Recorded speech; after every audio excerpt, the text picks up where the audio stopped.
आगरा महज एक शहर ही नहीं, खूबसूरत शाहकारों का नायाब नजराना है। देखे हैं इसने कई दौर बादशाहतों के, इसका सुनहरा इतिहास एक अनमोल खजाना है। मोहब्बत ताजमहल की बसा लो दिल में, मोहब्बत ताजमहल की बसा लो दिल में, दुनिया ने आगरा को ताज से ही जाना है। फतेहपुर सीकरी की खूबसूरती बयां नहीं होती, यहाँ सूफी संत शेख सलीम चिश्ती का इबादत खाना है। नमस्कार दोस्तों, स्वागत है आपका संप्रेषण विद एसएस में।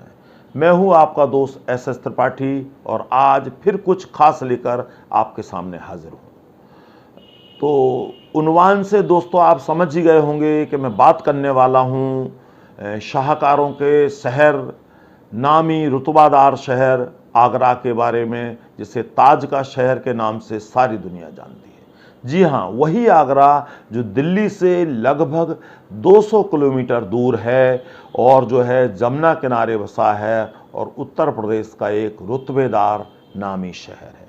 वही आगरा जो ताजमहल का पर्याय है और वही आगरा जिसमें सिकंदरा, फतेहपुर सीकरी, लाल किला, दयाल बाग, मेहताब बाग, एतमादुल्ला का मकबरा और न जाने ऐसे कितने नायाब शाहकार समेटे हुए आगरा अपने आप में। तो आइए उसी आगरा की बात करते हैं। अब बात करते हैं आगरा का इतिहास और उसकी खासियत। तो आगरा का अतीत भी बहुत सुनहरा है। महाभारत काल में से अग्रबाण या अग्रवन के नाम से जाना जाता है, कहा गया है।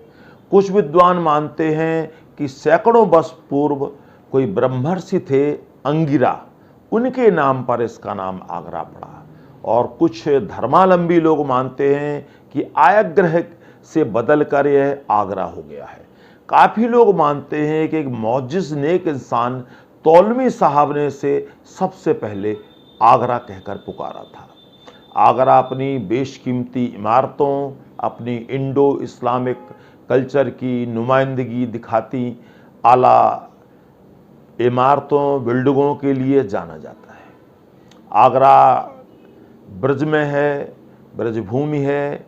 यहाँ राधा कृष्ण के पावन प्रेम की साक्ष्य यमुना नदी बहती है और आगरा क्षेत्र सूरदास और रहीमदास जी का भी कवित्व का गवाह है। यहाँ का मौसम एकदम निराला है। अगर यहाँ गर्मी पड़ती है तो बहुत ज़्यादा गर्मी पड़ती है और सर्दी पड़ती है तो वो भी अपने आप पर रिकॉर्ड तोड़ पड़ती है। आगरा का पानी जो है और शहरों की तुलना में थोड़ा सा उनसे कुछ कमतर है। और फरवरी, मार्च, अक्टूबर, नवंबर आगरा घूमने के लिए सबसे बढ़िया मौसम है और आप इस दौरान आगरा घूम सकते हैं, आसान रहेगा आपके लिए। अब बात आती है आगरा के शाहकार कि आगरा इतना ख्याति लब्ध क्यों हुआ, इतना मशहूर क्यों हुआ सारी दुनिया में कि दुनिया भर से लोग आगरा आते हैं। तो देखिए, आगरा में इतने शाहकार और इतने नायाब नजराने हैं इतिहास के कि आप सुनते रहें और मैं कहता रहूं और ये किस्से कभी ख़त्म नहीं होंगे। आगरा का इतिहास अनेक बादशाहों, सूफी संतों, कवियों, महापुरुषों, सतगुरुओं, कारीगरों के नेक कारनामों से भरा पड़ा है, लबालब है, समृद्ध है। और तो सबसे पहले बात हम करेंगे उस शाहकार की जो आगरा का पर्यायवाची बन चुका है, यानी ताजमहल, ताज के बारे में। जी हाँ, ताजमहल वही ताजमहल जो दुनिया के अजूबों में गिना जाता है और ये मोहब्बत की बड़ी पाक निशानी है।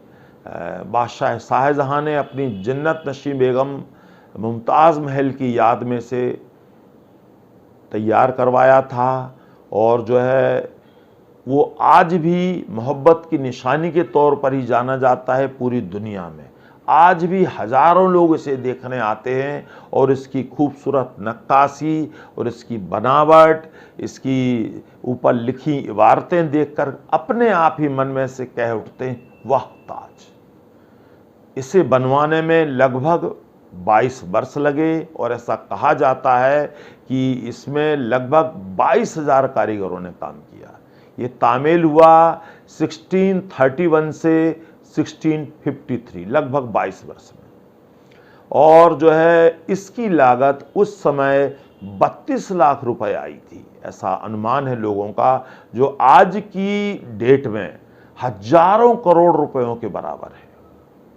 और लोग यह भी कहते हैं कि ताजमहल जब बनवाया गया तो इसमें एक जन्नत की जो है एक अक्स देखा गया था, जन्नत की तरह रूबरू करने का प्रयास किया गया था कि जहां जो है मुमताज महल सुकून से सो रही हो, आराम फरमा रही हो, इस प्रकार की परिकल्पना की गई थी। और जो है ताजमहल की देखरेख जो है अब्दुल हमीद लाहौरी साहब ने की थी, वही इसके मुख्य नुमाइंदे थे जिन्होंने पूरी तरह इसको अपनी देखरेख में तैयार करवाया। जहाँ तक ताजमहल की बनावट की बात है तो इसकी बनावट भी बड़े ही नायाब तरीके से हुई है। ताजमहल की नींव जमुना किनारे 50 कुओं पर रखी है। वो उन कुओं में आबनूस और महागनी के लकड़ी के तख्ते इस प्रकार से रखे गए हैं कि वो नींव हजारों हजारों साल तक उसका कुछ नहीं बिगड़ता, और लकड़ी के तख्तों की वजह से उसे नमी मिलती रहती है, और वो लकड़ी इस प्रकार की होती है जो नमी पाकर और मजबूत हो जाती है। और ऐसा भी कहा गया है कि जो है आगरा के ताजमहल के नीचे लगभग 1000 कमरे हैं, ऐसा लोग कहते हैं। और ये जो है मीनारें जो हैं ताजमहल की जो खड़ी हैं किनारों पर, वो थोड़ी सी बाहर की ओर झुकी हुई हैं, जो उस समय के कारीगरों ने शायद इसलिए तैयार करी थी कि कभी कोई प्राकृतिक मुसीबत आए, आपदा आए, तो ये मीनारें ताजमहल के ऊपर न गिरें, बाहर गिरें, जिससे ताजमहल को कोई नुकसान न पहुँचे। और दूसरी चीज़ ये है कि ताजमहल में जब आप जाते हैं तो वहाँ जो आप जो कब्रें देखते हैं मुमताज़ महल और शाहजहां की, बाद में शाहजहां को वहीं दफनाया गया था, तो वो जो आप ऊपर देखते हैं वो उनके अक्स हैं, असली कब्र नहीं है। असली कब्र नीचे जाके है, जहां वो सुकून फरमा रहे हैं वहां नीचे जाके है। और वहाँ वो कुछ खास मौक़ों पर साल में 2-4 दिन के लिए खोले जाते हैं, सामान्यतया वहाँ जो है पर्यटक नहीं आते। खैर जो भी हो, आप तो आगरा आइए, नज़ारे देखिए और मोहब्बत नशी हो जाइए। और वैसे भी दुनिया में प्यार कम होता जा रहा है, नफ़रतें बढ़ती जा रही हैं, तो ऐसे में ताज जैसी चीज़ें मुझे लगता दीदार करना निश्चित तौर पर दुनिया की भलाई का काम होगा।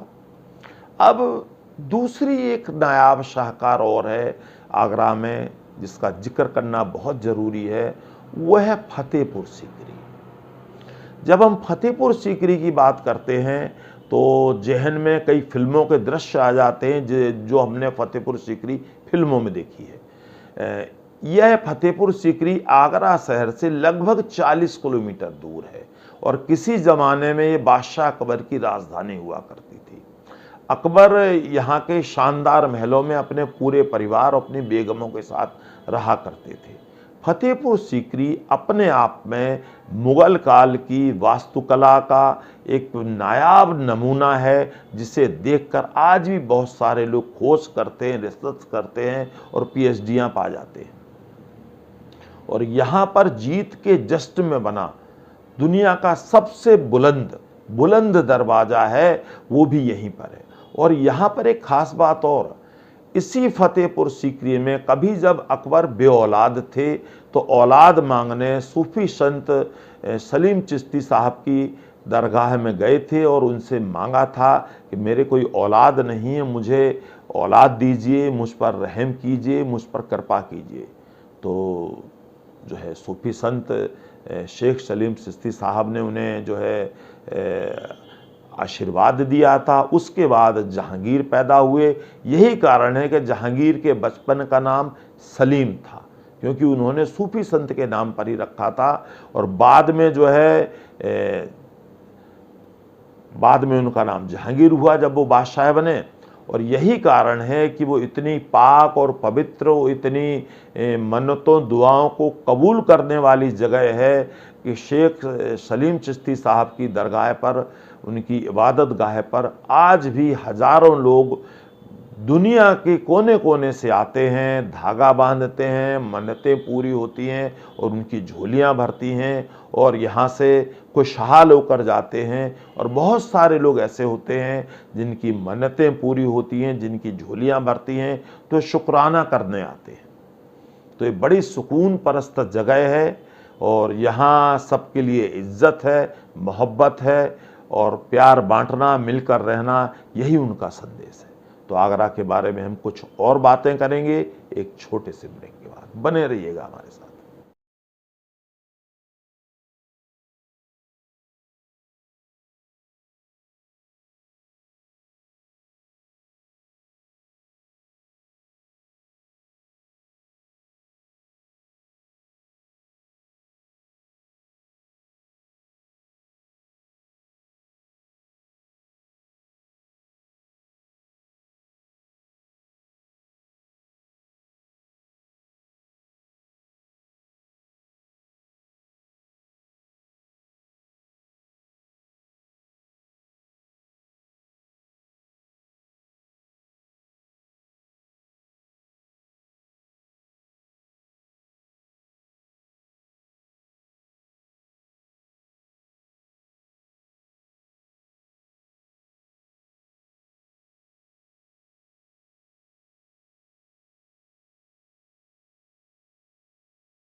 एक बार फिर से आपका स्वागत है संप्रेषण विद एसएस में। मैं अपने माननीय दर्शकों को याद दिला दूं, जो दर्शक हमारे चैनल पर नए हैं या जिन्होंने हमारे चैनल को सब्सक्राइब नहीं किया है, तो चैनल सब्सक्राइब कीजिए, लाइक कीजिए, कमेंट कीजिए, शेयर कीजिए और हमें अपना ढेर सारा प्यार दीजिए। आप हमारे साथ जुड़े रह सकते हैं फेसबुक, ट्विटर, इंस्टाग्राम, हमारी वेबसाइट या हमारे ऐप के साथ। तो जुड़े रहिएगा हमारे साथ, हम आपको ऐसे ही शानदार कंटेंट लगातार देने वाले हैं। तो हम बात कर रहे थे आगरा की। तो आगरा में एक खूबसूरत जगह दयाल बाग भी है। ये दयाल बाग जो है वो जो है राधा स्वामी सत्संग वालों का एक सत्संग स्थल है। जो दयाल बाग इसलिए कहते हैं कि यहाँ हुजूर साहब जो यहाँ संत रहा करते थे, शिव दयाल जी, उन्हीं के नाम पर इसका नाम दयाल बाग है। और ये काफ़ी सुंदर, नक्काशीदार, देखने योग्य जगह है।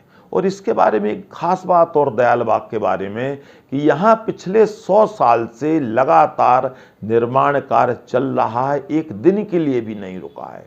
और ऐसा माना जाता है कि हजारों हजारों साल तक के चलने वाला है। यहाँ वहाँ के जो लोग हैं जो इस निर्माण कार्य के पीछे, उनका ऐसा मानना है कि हमने ये प्रतिज्ञा ले रखी है कि काम कभी बंद नहीं होगा। अब जो इसके बाद बात आती है सिकंदरा। आगरा में सिकंदरा भी खास जगह है। खास क्यों ना हो भाई, क्योंकि सिकंदरा बादशाह अकबर का जो है मकबरा है और इसे भी हज़ारों लोग देखने आते हैं। नक्काशी का, वास्तुकला का बेजोड़ नमूना है। तो लोग आते हैं और यहाँ बहुत सारी फ़ोटो और इसके बहुत सारी जानकारियाँ लेकर जाते हैं और उन पर शोध करते हैं। इसके बाद आती है एतमाद-दौला का मकबरा। एतमाद-दौला कौन? वो जो है बेगम नूरजहाँ के पिता और जहांगीर साहब के ससुर, उनका मकबरा है एतमाद-दौला का मकबरा। ये भी अच्छी जगह है, नक्काशीदार है, सुंदर है, देखने योग्य जगह है। अब एक और ख़ास चीज़ का मैं जिक्र करने वाला हूँ, वो है मेहताब बाग। जब आप ताजमहल के पीछे के हिस्से में जाते हैं तो जमुना के इस पार ताजमहल है और जमुना पार करते ही सामने मेहताब बाग दिखाई देता है।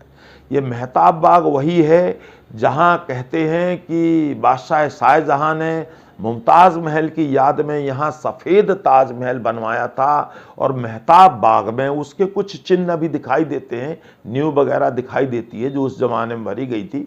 तो काला ताजमहल बनवाना चाहते थे काले पत्थर से, उनका ऐसा सपना था, उनकी ऐसी कल्पना थी कि काला ताजमहल अपने लिए बनवाएंगे जिसमें उनका मकबरा होगा, जिससे कि प्रेम की निशानी आपस में आमने सामने देखते रहेंगे।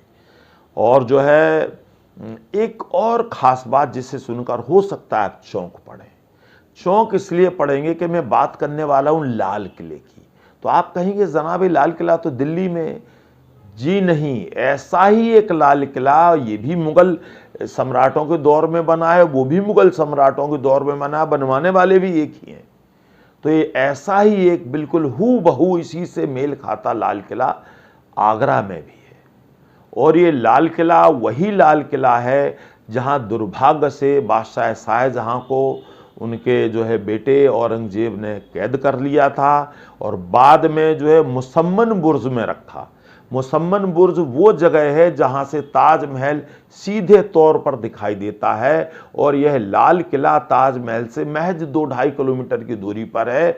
तो जमुना के किनारे बड़े आराम से मुसम्मन बुर्ज से ताजमहल दिखाई देता है और इस जो है मुसम्मन बुर्ज में शाहजहाँ अपनी बेबसी पर आंसू बहाता हुआ लगभग 8 साल तक रहा और बाद में 74 साल की उम्र में यहीं से रुखसत हो गया।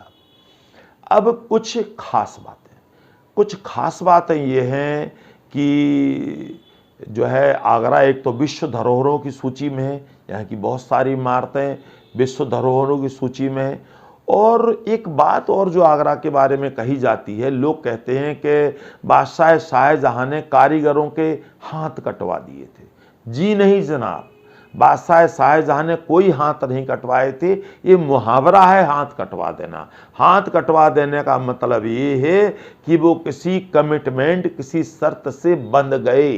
तो बादशाह शाहजहाँ ने उन कारीगरों से कहा था कि आप इज्जत से रहिए आगरा में, हम आपको बाकायदा पेंशन देंगे, खाने पीने की सारी सुविधाएं होंगी, मकान देंगे, रहने की जगह दीजिए, आप इज्जत से रहिए, लेकिन कृपा करके अब आप कोई शाहकार नहीं बनाएंगे और आप ताउम्र हम आपकी पूरी देखभाल करेंगे। तो ये बात थी कि अब वो और कुछ नहीं बना सकते थे। इसी को दूसरे शब्दों में लोग कहते हैं कि वो हाथ काट दिए थे। तो कोई हाथ नहीं काटे थे, सिर्फ उन्हें जो है कमिटमेंट में बांध लिया था।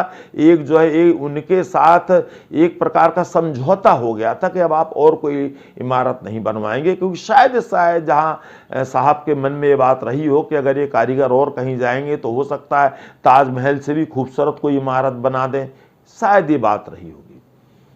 और एक बात और ख़ास कि ताजमहल बनवाने में बादशाह शाहजहाँ का लगभग सारा खजाना खाली हो गया था। आगरा के हालात ताजमहल बनने के बाद ज़्यादा अच्छे नहीं थे, बादशाह भी तंगी के दौर से गुजर रहे थे और फिर उनका सपना काला ताजमहल बनवाने का भी था। तो और इधर उनकी उम्र भी जवाब दे रही थी। तो ये सारी चीज़ें मिलकर उनके जो है बेटे औरंगजेब ने शाहजहाँ को बंदी बनवा लिया और जो है अपने आप को बादशाह घोषित कर दिया। और एक बात और ख़ास, इधर बादशाह शाहजहाँ बेगम मुमताज़ महल की याद में ताजमहल बनवा रहे थे, तो वहाँ दूसरी बेगम के लिए, एजुनिशा बेगम के लिए दिल्ली के शालीमार बाग में शीश महल बनवा रहे थे। अब ताजमहल और शीश महल में काफ़ी कुछ समानताएं हैं, काफ़ी कुछ ताजमहल का अक्स नज़र आता है शीश महल में। और शीश महल आप आइए और देखिए तो उसकी मौजूदगी इस बात की गवाह है कि शीश महल को भी उन्होंने ताजमहल जैसा रूप देने की कोशिश की थी। बस शीश महल ताजमहल से आकार में छोटा है, लेकिन चीज़ें लगभग वैसी नज़र आती हैं। अब बात आती है, जब आप आगरा जाते हैं कुछ सावधानियां रखनी पड़ती हैं, जिन्हें हम कहेंगे आगरा अलर्ट। तो आगरा अलर्ट क्या है कि देखिए, आगरा में हर साल लाखों सैलानी, लाखों पर्यटक आते जाते हैं और आगरा वासियों का बहुत सारी रोजी रोटी इसी से चलती है। और उनमें से चंद लोग ऐसे भी हो सकते हैं जो आपसे ऊंचे दाम वसूल करें, आपको नकली चीज़ें दें, आपको जो है गुमराह करें, ऐसा हो सकता है। वैसे भी आगरा सस्ता शहर नहीं है तो आपको ध्यान रखना चाहिए, आप गैर जरूरी चीज़ें ना खरीदें और जेब कतरों से भी सावधान रहें। लेकिन इसका मतलब ये बिल्कुल नहीं कि आगरा में अच्छे लोगों की कमी है। उन लोगों में कुछ गाइड, कुछ गाड़ी वाले बहुत अच्छे हो सकते हैं, बहुत अच्छे हैं, जिनसे मैं भी बहुत बार मिला हूं और मैंने देखा है बहुत अच्छे नेक इंसान हैं, मददगार हैं। तो अच्छे लोग भी आगरा में बहुत हैं। तो आप लेकिन थोड़ा सा सावधान रहना लाजमी है, क्योंकि नहीं कह सकते आपका पाला किससे पड़े। अब एक निचोड़ की बात मैं यही कहना चाहूँगा कि अगर आप सैर, संस्कृति, वास्तुकला के शौकीन हैं, सुनहरा मुगलिया दौर फिर से दीदार करना चाहते हैं, तो आगरा आइए और आगरा देखिए। और जो है एक और ख़ास बात जो मैं बताना चाहूँगा कि ताजमहल आम दर्शकों के लिए शुक्रवार को बंद रहता है। बाकी दिनों में आप हफ्ते के सुबह 6-7 बजे से लेकर शाम के 6-7 बजे तक कभी भी आकर ताजमहल देख सकते हैं। अब आप कहेंगे शुक्रवार को क्या होता है? जी हाँ, ताजमहल के कैंपस के अंदर ही एक शाही मस्जिद है। उस शाही मस्जिद में जुमे की नमाज होती है। इसी वजह से 1-2 घंटे के लिए नमाज के लिए ताजमहल खोला जाता है और बाकी दर्शकों के लिए बिल्कुल बंद रहता है। और एक चीज और जो बेहद खास चीज है, आपने देखी भी होगी कि ताजमहल में छोटी बड़ी लगभग 500 फिल्में, सीरियल्स, विज्ञापन, मैगजीन शूट, बहुत सारी चीज़ें हो चुकी हैं, छोटी बड़ी घटनाएं हो चुकी हैं। बहुत सारी फिल्मों में, बहुत सारे सीरियल में, बहुत सारे विज्ञापनों में आपने ताजमहल को देखा होगा। तो मैं तो यही कहूँगा कि अमेजिंग आगरा, अद्भुत आगरा देखने आप ज़रूर आइए। और वैसे भी ख्वाजा मीर साहब की एक नज़्म है जिसपे उन्होंने कहा है, सैर कर दुनिया की, सैर कर दुनिया की, गाफिल जिंदगानी फिर कहाँ। सैर कर दुनिया की, गाफिल जिंदगानी फिर कहाँ। जिंदगी अगर कुछ रही तो यह जवानी फिर कहाँ, यह जवानी फिर कहाँ। नमस्कार।